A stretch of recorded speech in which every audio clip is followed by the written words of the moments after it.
at least one time, wouldn't you? Thank goodness. But I didn't get one. Boo-hoo.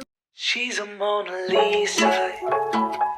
Everyone's lining up to see her. Hello friendos, welcome back to my channel. In this video I wanted to share my story of how I found out I have PCOS. PCOS stands for polycystic ovarian syndrome. If you didn't know that, now you do. I'm going to be referring to it as PCOS just because it's easier to say. So we're going to talk about contraception, trying to conceive, PCOS, and I am going to talk a tiny bit about weight, but when it comes to that I will put a disclaimer in, so if the topic of weight is problematic you can just skip it.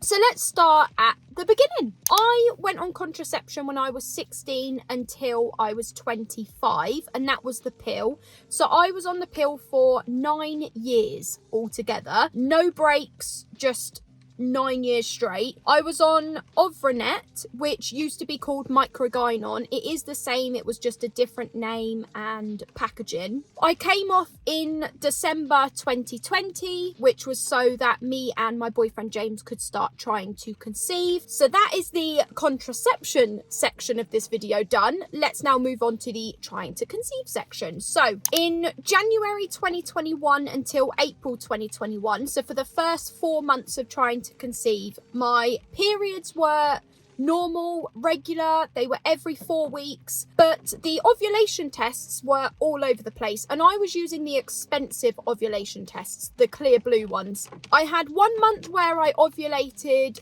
2 weeks after my period, which is normal because that's like halfway through a cycle. But I then had 2 months where I ovulated just 3 days after a period, which makes absolutely no sense. That's not normal.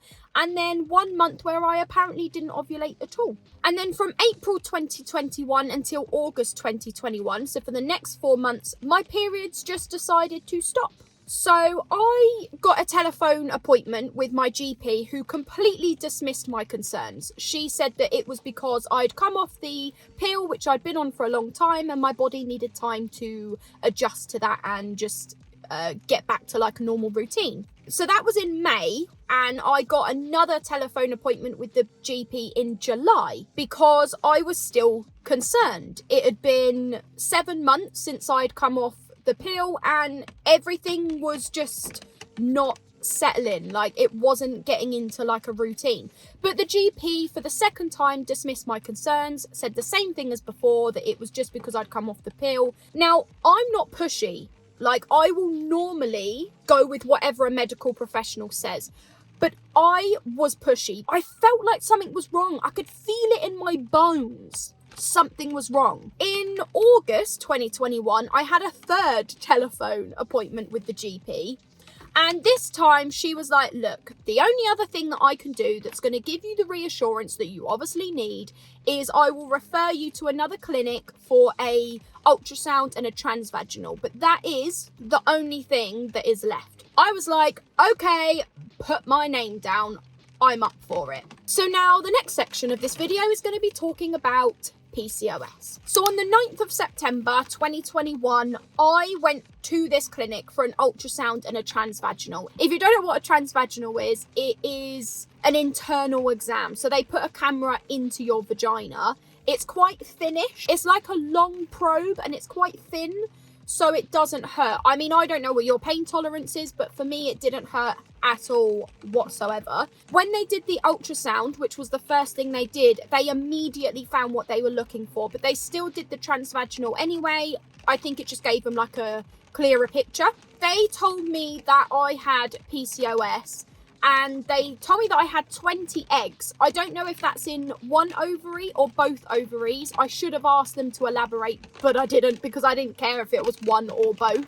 So they told me I had 20 eggs and approximately only 5 of them were mature eggs. So that means only 5 of them basically work. Only 5 of them are capable of getting me pregnant. Now, as far as I'm aware, you only release 1 egg per cycle, unless you got PCOS, and then you might not release an egg in a cycle anyway.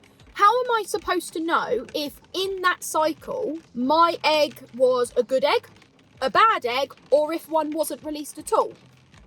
You guessed it, I'm not going to know because I don't have a crystal ball. So that's why it's difficult to get pregnant. On the 16th of September 2021, so bang on a week after, I had another telephone conversation with the GP, the same one as before, and she confirmed that I did have PCOS. It was officially diagnosed, and she basically just said, like, that's why the ovulation tests were not working, because the ovulation tests, they don't understand my body. They don't understand how my body works.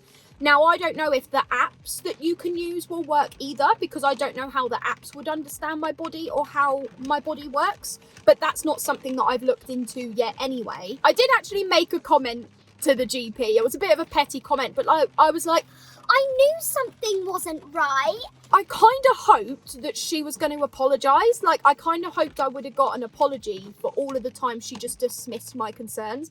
But I didn't get one. Boo-hoo. Now, I did actually get an ultrasound done 2 years before. I can't recall why I had the ultrasound, because I was on the pill at the time. I think something random happened that hadn't happened before, but I can't for the life of me recall what it is. I remember getting a phone call from a GP and he was like, I want you to have an ultrasound to check for PCOS, and I at the time didn't have any symptoms, so I was like, well, I believe I don't have PCOS, I'm not having symptoms. But he was like, just do it anyway for your peace of mind and my peace of mind. And the gentleman did my ultrasound and was like, no, absolutely fine. When I reflect on that and I look back on it now, there's probably a few explanations. Either the gentleman who did the ultrasound didn't actually know what he was looking for, or my pill was masking the PCOS. So maybe being on contraception that was making my periods regular, that was making me release an egg on time, maybe that was then actually hiding what the issue was. Because if you think about it, that would make sense. Another explanation is that actually this was caused by the pill, and it was just in the last 4 years that it happened. But we don't know if any of those are true. Like, we don't know if any of those are true, so don't hold me to that. Don't quote me on it. It's just what my head's thinking anyway. So September 2021, I was diagnosed with PCOS, as I just said, and my periods came back. So after 4 months of not having them, they came back, but the periods came back all over the place. I'm talking 4 weeks, 6 weeks, 5 weeks, 2 weeks. It was absolutely madness. This next portion of the video is going to be about weight. So disclaimer, if the topic of weight is problematic for you, skip to the next part. So in September 2021, I weighed 9 stone 10 pounds. But then in December 2021, I was 10 stone 7 pounds. So in 3 months, I gained 11 pounds, which I don't know about you, but to me, that sounds like an awful lot. I am going to say this quickly now because I don't want to have to do a disclaimer later, but fast forward 1 year, I am now 10 stone. So I have lost weight. I've lost 7 pounds, but I'm still 10 stone, which for my age and my height is overweight. I'm not the kind of person that gets hung up on the numbers.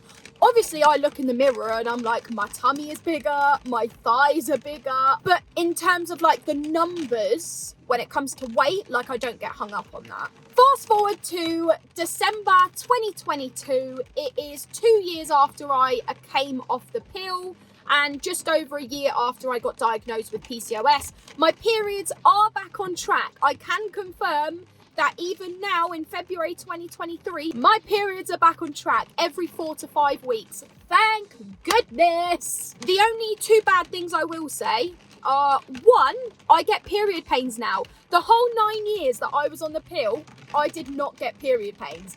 The whole 9 years. And now I do. The second bad thing is that I have not got pregnant yet. So this is now moving on to the last section of the video, which is about what next. As I said earlier, I came off the pill in December 2020, so it's been just over 2 years since I came off the pill, and I have still not fallen pregnant.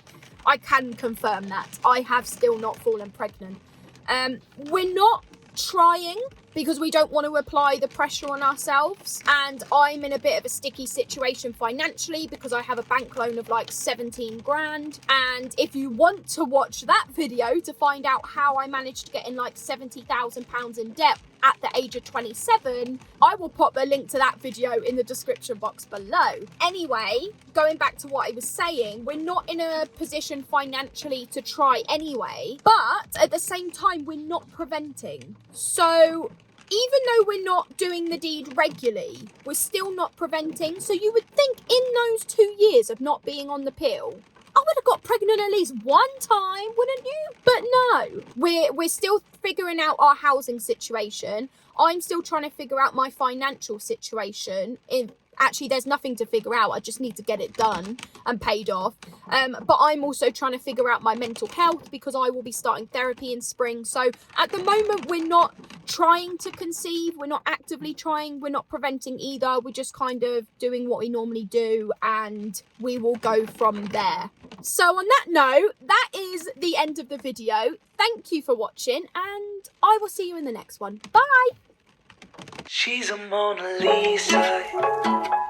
Everyone's lining up to see her. She's a Mona Lisa. Everyone's lining up to see her.